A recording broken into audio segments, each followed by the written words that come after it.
More things that make me go, Why can we no longer buy the original black licorice?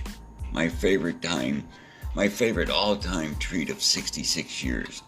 I'm referring to the licorice pipes and cigars. I believe their shape may be the reason why they can no longer be found, a product of the much-needed restrictions placed upon tobacco and tobacco products advertising. Couldn't they straighten out the pipes, remove the red candy sprinkles, and rename them licorice sticks, rather than remove the product from the consumer's market? This is what I've seen done by the manufacturers of the white candy cigarettes we always had back in our day.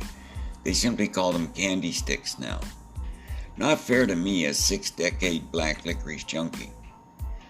I still not have recovered from the shock when Ganong's confectioners stopped producing their black peppermints. Trust me, you have not lived until you have tasted the eclectic flavor of Ganong's black peppermints. Ganong's invented numerous candy and candy products, including the chocolate bar, ribbon candy, and the world's longest-lasting hard candy, the barley toy.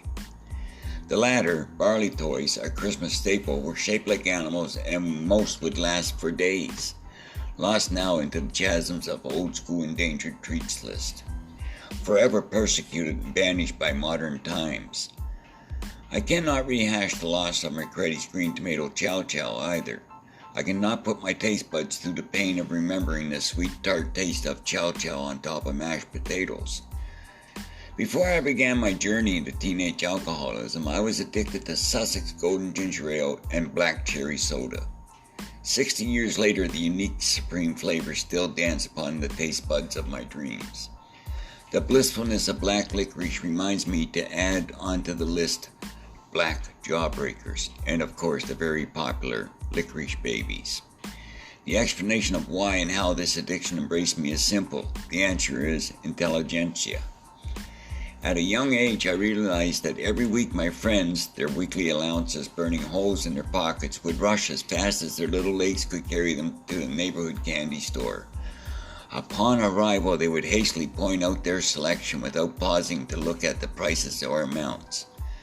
I would clench that dime, or if I was really lucky, that quarter tightly in my tiny hand. I knew that if I purchased the same delectable treats as my compadres, that I would either have to devour them as quickly as possible or fear sharing with my friends. I certainly had no desire to devour my once-a-week treat prematurely. I wanted to stretch out that joy as long as possible, slowly enjoying each delectable drop and cherishing the moment. Rarely did my mates choose black licorice.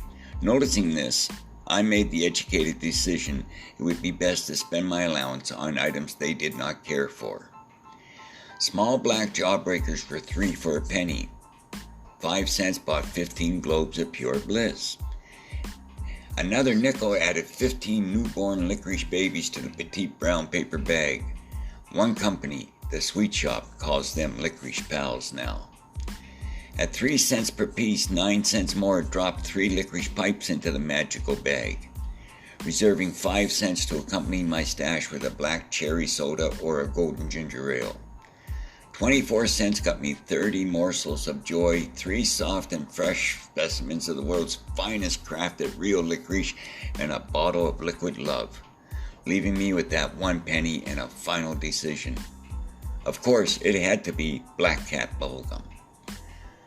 Once my Saturday treasures were long gone, I would have the Black Cat to chew until my jaw could chew no longer. Many hours after my friends had piggishly devoured their bounty, I would be squirreled away down by the bay in my makeshift fort, grinning foolishly as I sucked the sweet stickiness off each of my pudgy little digits, smiling as I cherished the value of my decisions, taking much pride in my intelligence and the rewards of paying attention in arithmetic class. Every Saturday night I would fall asleep grinning like a Chelsea cat, my grin appearing toothless as I would plaster the Black Cat gum across my teeth with hopes it would be there come the morning. Growing up on the wrong side of the tracks taught me the value of not only money, but also the priceless value of childhood memories.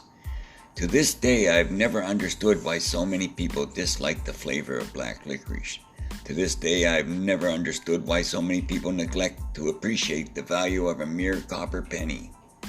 What I do know for sure is that all this is another one of those things that make me go, Mmm.